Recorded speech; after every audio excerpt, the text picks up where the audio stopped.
America ने कहा कि हम जमीन से हमले करेंगे, तो ईरान बोला दम है तो आओ, अमेरिकी सैनिकों का इंतजार है, अटैक करो, हम अंगारे बरसाएंगे, हम आग बरसाएंगे और इस कदर बरसाएंगे कि आधा अमेरिका सुलग उठेगा। और पहले ही ईरान ने एक के बाद एक इतने ताबड़तोड़ अटैक किए हैं कि अमेरिका की हर 2 दिन पर बदलती हुई स्ट्रेटजी ये दिखाती है कि अमेरिका ने इस बात का अंदाजा भी नहीं लगाया था कि ईरान इतनी अग्रेसिवली रिटेलिएट करेगा, ईरान इस तरीके से पलटवार करेगा। ईरान की क्षमताओं को, ईरान की कैपेबिलिटीज को, ईरान की ताकत को कम समझने की अमेरिका ने भूल कर ली थी।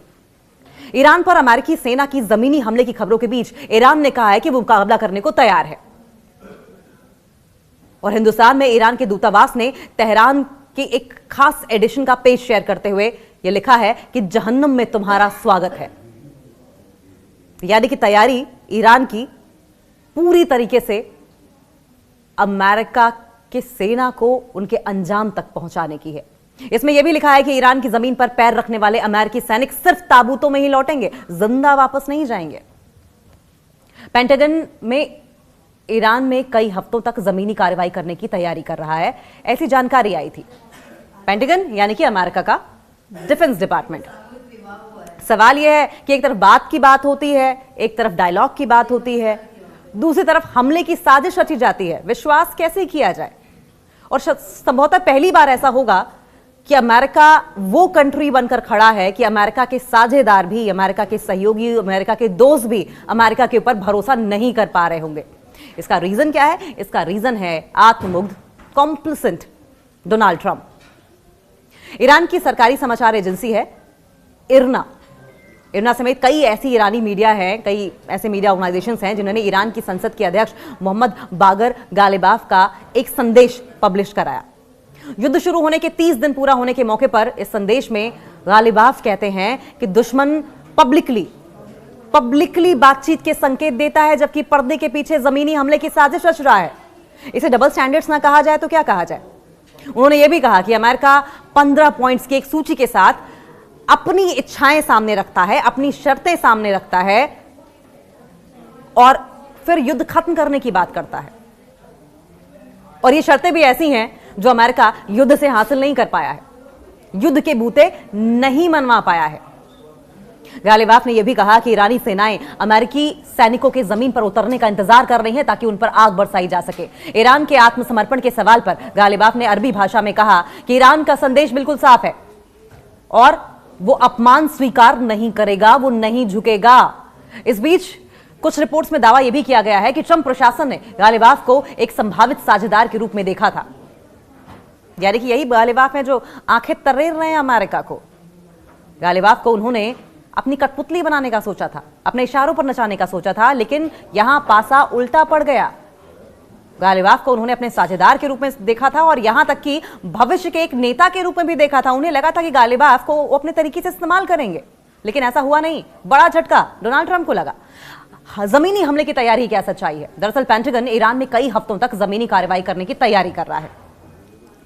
अगर राष्ट्रपति ट्रंप हमले की योजना को मंजूरी देते हैं तो युद्ध का एक नया चरण, एक नया स्टेज शुरू हो जाएगा, जो पहले 4 हफ्तों की तुलना में अमेरिकी सैनिकों के लिए काफी ज्यादा खतरनाक हो सकता है। क्योंकि पहली बार ऐसा होगा, अफगानिस्तान को अगर छोड़ दिया जाए तो बूट्स ऑन ग्राउंड अमेरिका की ओर से उतारे जाएंगे और यह अमेरिका के लिए ऐसा चक्रव्यूह होगा जिसमें वो फंसता नजर आएगा। क्योंकि एयर सुप्रीमेसी की अगर बात कर ली जाए तो महज कुछ ही ऐसे इलाके हैं ईरान के, वो भी आउटर इलाके, गिने चुने छोटे मोटे इलाके, ऑलमोस्ट नेग्लिजिबल अगर कहा जाए तो गलत नहीं होगा, जिन पर एयर सुप्रीमेसी अमेरिका दिखा पाया है। और अमेरिका तो अपने डिफेंस इक्विपमेंट्स, आर्मामेंट्स और एयर सुप्रीमेसी के लिए ही जाना जाता है। वहां पर भी ईरान के हाथों मात खानी पड़ी अमेरिका को। अमेरिकी सेंट्रल कमांड ने यह कहा कि युद्धपोत यूएसएस त्रिपोली इस इलाके में पहुंच गया है। सोशल मीडिया पर एक पोस्ट में बताया गया कि यूएसएस त्रिपोली जिस यूनिट का नेतृत्व कर रहा है, जिस यूनिट की अगुवाई कर रहा है, उसमें 5000 नाविक हैं और नौसैनिक भी हैं जो कई युद्धपोतों में तैनात हैं। रिपोर्ट्स में यह भी कहा गया है कि मौजूदा योजनाओं के मुताबिक जो प्लानिंग की जा रही है उसके हिसाब से ऐसे जमीनी ऑपरेशन पूरे पैमाने पर हमला नहीं होंगे, बल्कि सोशल ऑपरेशंस, फोर्सेस और जो ट्रेडिशनल पैदल सेना होती है, पैदल सेना के जवानों के मिले जुले दस्ते की छापेमारी अभियान होंगे। माना यह भी जा रहा है कि अमेरिका के पास 4000 से ज्यादा अमेरिकी नौसैनिक समुद्र में मौजूद जहाजों पर हैं, जो खाड़ी की ओर बढ़ रहे हैं, और इसके अलावा 82वीं एयरबोर्न डिवीजन के पैराट्रूपर्स को अलर्ट पर रखा गया है और आगे और सैनिक भेजने पर चर्चा की जा रही है। हालांकि इस बीच 3 देशों, जिसमें इजिप्ट है, सऊदी अरब है और टर्की है, मिस्र, सऊदी अरब और तुर्की के विदेश मंत्री पाकिस्तान में मिडिल ईस्ट के हालातों पर चर्चा करने के लिए जुटे हुए हैं। पाकिस्तान ने अमेरिका और ईरान के बीच बातचीत की मेजबानी की पेशकश भी की थी। और अब तक अमेरिका ने क्या कहा है? इसी महीने की शुरुआत में ट्रंप ने पत्रकारों से कहा कि मैं कहीं भी फौज भेज रहा हूं, लेकिन इसके तुरंत बाद उन्होंने यह भी जोड़ दिया कि अगर भेज रहा होता तो यकीनन आपको नहीं बताता। यानी अपनी ही बातों से यू टर्न ले लेना, अपने ही खोदे गड्ढे में गिर जाना, यह डोनाल्ड ट्रंप की पुरानी आदत है। अमेरिका के विदेश मंत्री मार्को रूबियो ने कहा कि अमेरिकी अपने लक्ष्य बिना किसी जमीनी फौज के भी हासिल कर सकते हैं। सवाल यह है कि अगर आप कर सकते थे तो पिछले 1 महीने में किया क्यों नहीं? उन्होंने यह भी स्पष्ट किया, यह भी साफ किया कि हालिया सैन्य तैनातियों का मकसद ट्रंप को ऑप्शन देना है। उनके शब्दों में, हम हमेशा राष्ट्रपति को हालात के हिसाब से फैसले बदलने के लिए ज्यादातर अवसर देने को तैयार रहते हैं, और फैसले बदलने में तो डोनाल्ड ट्रंप माहिर हैं। अमेरिकी सेंट्रल कमांड ने बताया कि युद्धपोत यूएसएस त्रिपोली इस रीजन में पहुंच गया है। अमेरिका पर अविश्वास कोई नया नहीं है।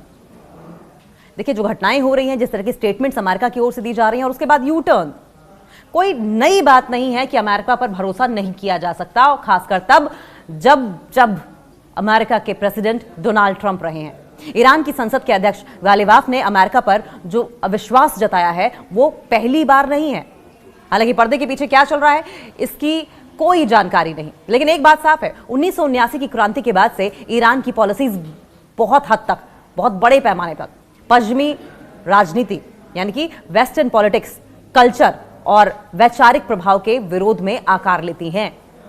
यानी कि 1979 के क्रांति के बाद से ईरान वेस्टर्न पॉलिसीज के खिलाफ खुलकर खड़ा रहा है,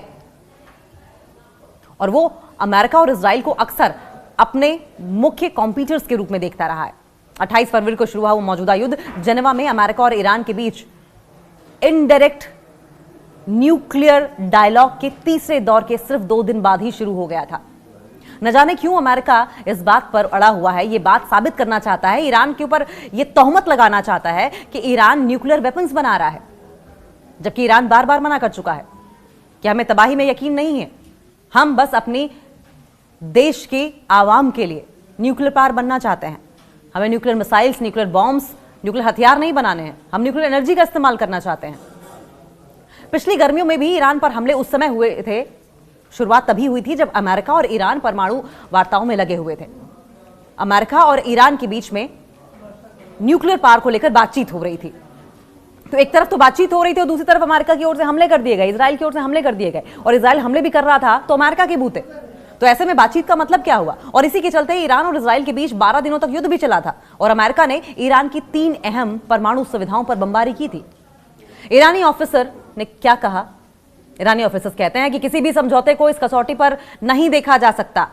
इस कसौटी पर हम देखते हैं कि 2015 के समझौते से ट्रंप के हटने के बाद अमेरिका पर भरोसा किया जा सकता है या नहीं जा सकता। यानी कि ईरान के लिए डोनाल्ड ट्रंप जब 2015 में हटे थे या सत्ता में जब आए थे, तभी से अमेरिका पर भरोसा करना मुश्किल हो गया था, और अब वे पहले से भी ज्यादा संदेह कर रहे हैं।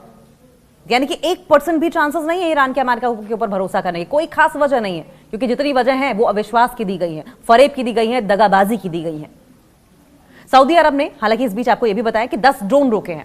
कतर के टीवी चैनल पर भी अटैक हुआ है। इस बीच अगर संडे की दोपहर की बात की जाए तो सऊदी अरब ने कहा है कि उसने पिछले कुछ घंटों में 10 ड्रोन को मार गिराया है।